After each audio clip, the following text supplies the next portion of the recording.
আজকে কিন্তু 14ই ফেব্রুয়ারি Valentine's day, ভালোবাসা দিবস নামে এক নষ্ট দিবসের এই আবির্ভাব মুসলিম সমাজেও আজকে লক্ষ্য করা যায়। মনে রাখবেন, এটা খ্রিস্টানদের একটা অনুষ্ঠান।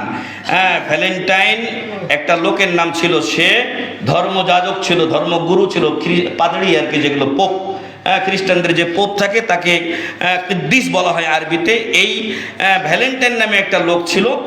আর ওই রোমানিয়া বা যেটা আপনার ইটালি ফিটালি এসব এলাকায় তখনকার শাসক কী করেছিলেন, ওই বিয়ে শাদী করলে সবার বাচ্চাদের প্রতি, স্ত্রীর প্রতি একটা টান হয়, তাই না? এখন সেনাবাহিনীর লোকেরা যদি বিয়ে করে তাহলে ওদের মনটা কি হয়, বাড়িতে পড়ে থাকে, যুদ্ধে যেতে চায় না। আর আগের দিনে তো প্রচুর লোক এভাবে মারা যেত। তো এই জন্য ওরা তখন করলো কি, নিষিদ্ধ করে দিল যে সেনাবাহিনীর কোনো লোক বিয়ে করতে পারবে না। কিন্তু এই মেয়ে ভ্যালেন্টাইন এ কী করছে, গোপনে গোপনে আবার বিয়ে দিয়ে দিত। হঠাৎ করে এটা সরকার জানতে পারে, জানার পরে তারে বন্দি করে। বন্দি করার পরে আরও একটা অবস্থা বেগতিক হয়ে যায়। কি হয়েছে, জেলখানায় গিয়ে জেলারের মেয়ের সাথে ও প্রেম করে বসে। তো মানে রেহাই নাই, লাস্টে ওখানে গিয়ে প্রেম করে। একে তখন এই 14ই ফেব্রুয়ারি কি দেওয়া হয়, ফাঁসি দেওয়া হয় বা তাকে হত্যা করা হয়। আর ওই দিন থেকে ওদের ওই ভালোবাসা বিজয়ী হয়ে যায়। লাস্টে এই মানে এই ওদের বর্তমান যেটা খ্রিস্টানদের প্রচলিত জিনিস আমাদের নামধারী মুসলিমরাও পালন করছে, এটা ওই দিন থেকে চালু হয়ে যায়। প্রথম দিকে এটার বেশ কিছু নিয়ম ছিল।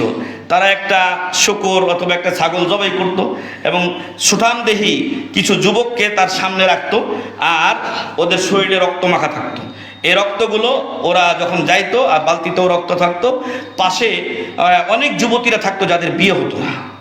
তখন এই রক্তটা একটু গায়ে নেওয়ার জন্য তারা মরিয়া হয়ে থাকতো, এই বিশ্বাসে যে এই রক্ত যদি লাগে তাহলে কি হবে, বিয়ে হবে। এরপরে আরেকটা তাদের এই নিয়ম ছিল যে এই দিবসে যাদের বিয়ে হয়নি একটা বক্স থাকতো এরকম বড়। এই বক্সের মধ্যে ছেলে মেয়ে মেয়েরা এসে এখানে নাম দিত, আর ছেলেরা যারা এরা এসে এখান থেকে নাম উঠাইতো। উঠানোর পরে এই নামটা দেখতো, কার নাম, কোন মেয়ের নাম উঠছে, ওকে নিয়ে ও থাকতো মেলা দিন। থাকার পরে দেখা গেল যে ও এটাকে তাজরিবা, আপনারা জানেন কি না, খ্রিস্টানদের বিয়ের আগেই ওরা কিছুদিন একা একা নিয়ে থাকে, অবৈধ যে মেলামেশা এগুলো তারা করে। তারপর দেখে যে ওর সাথে আমার ম্যাচিং হয় কিনা। তো ম্যাচিং যদি হয় তো হলো, নাহলে আবার আগামী বছর আসে আবার ওই বক্সে ওই নাম ঘুরে দেয়, কয় আমার মেলে নেই এটার সাথে। তার মানে লুচ্চামির কোনো শেষ আছে?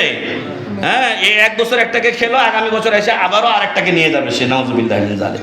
এ কারণে অনেক অমুসলিম দেশেও এটাকে ব্যান করে দেওয়া হয়। দুর্ভাগ্যজনক হলেও সত্য যে আজকে নামধারী মুসলিমরা এটা পালন করছে। এটা কোনো ইসলামী অনুষ্ঠান নয়। এটা যারা করবে তারা মান তাশাব্বাহা বিকাউমিন ফাহুয়া মিনহুম, যে যে জাতির সাথে সাদৃশ্য রাখবে সে তাদের দলভুক্ত হয়ে যাবে। ওয়া মান ইয়াতাওয়াল্লাহুম মিনকুম ফাইন্নাহু মিনহুম, তোমাদের মধ্যে যারা ওদের সাথে বন্ধুত্ব রাখবে, এটা বন্ধুত্ব রাখারই তো শামিল। কেন আমি 14ই ফেব্রুয়ারি পালন করব? মুসলিমের ভালোবাসা 14ই ফেব্রুয়ারির সাথে সংশ্লিষ্ট নয়, ও আজীবন ভালোবাসবে। আর মুসলমানের 1 নাম্বার 2 নাম্বার ভালোবাসার জায়গা কার জন্য? 1 নাম্বারটা আল্লাহর জন্য, 2 নাম্বারটা কার জন্য? রাসূল সাল্লাল্লাহু আলাইহি ওয়াসাল্লামের জন্য। আল্লাহ রাসূল সাল্লাল্লাহু আলাইহি বলছেন যে সালাসুম মান কুন্না ফিহি ওয়াজাদা বিহিন্না হালাওয়াতুল ঈমান, 3টি জিনিস যার মধ্যে থাকবে সে ঈমানের স্বাদ পাবে। 1 নম্বরে আইয়াকুন আল্লাহ ওয়া রাসূলুহু আইয়াকুন আল্লাহু ওয়া রাসূলুহু আহাব্বা ইলাইহি মিম্মা সাওয়াহুমা, আল্লাহ ও রাসূল তার কাছে সবার চাইতে বেশি প্রিয় হতে হবে। আল্লাহ 1 নাম্বার, 2 নাম্বার কে?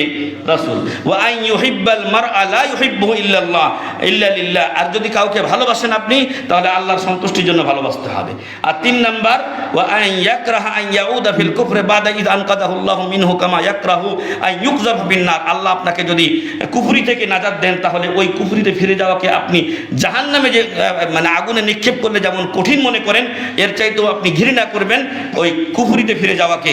তো এই তিনটা গুণ যার মধ্যে থাকবে তে ঈমানের স্বাদ পাবে। আমার প্রমাণের বিষয় হলো প্রথমটা যে আমার কাছে সবচেয়ে প্রিয় কে হতে হবে? আল্লাহ, তারপরে রাসূল। একটা হাদিসে রাসূল সাল্লাল্লাহু আলাইহি ওয়াসাল্লাম বলছেন লা ইউমিনু আহাদুকুম হাত্তা আকুনা আহাব্বা ইলাইহি মিন ওয়ালিদিহি ওয়া ওয়ালাদিহি ওয়ান নাস আজমাইন, তোমাদের কেউ ততক্ষণ পূর্ণ ঈমানদার হতে পারবে না যতক্ষণ আমি তার কাছে তার পিতা মাতা ভাই বোন সব মানুষ থেকে প্রিয় না হব। আল্লাহু আকবার। এটা যদি রাসূল হয় তাহলে আল্লাহর স্থানটা আরো আগে নয়? অবশ্যই আল্লাহর স্থান আগে। এরপরে আপনি মা বাবাকে ভালোবাসবেন, স্ত্রীকে ভালোবাসবেন, বাচ্চাকে ভালোবাসবেন 15ই ফেব্রুয়ারি একটা খালি ফুল দিয়ে না। আপনার ভালোবাসা চিরন্তন ভালোবাসা। আপনি এই দুনিয়াতে যতদিন বাঁচবেন আপনার আত্মীয় স্বজন যারা দিনদার পরেশগার মুসলিম ভাই ও বোন, যেটা একটু আগে বলা হলো যে ওয়াই ইউহিব্বাল মারআ লা ইউহিব্বুহু ইল্লা লিল্লাহ, আমি আমার মুসলিম ভাইকে আল্লাহর সন্তুষ্টির জন্য ভালোবাসি। কিয়ামতের দিন আরশের ছায়ার নিচে দুইজন লোক স্থান পাবেন।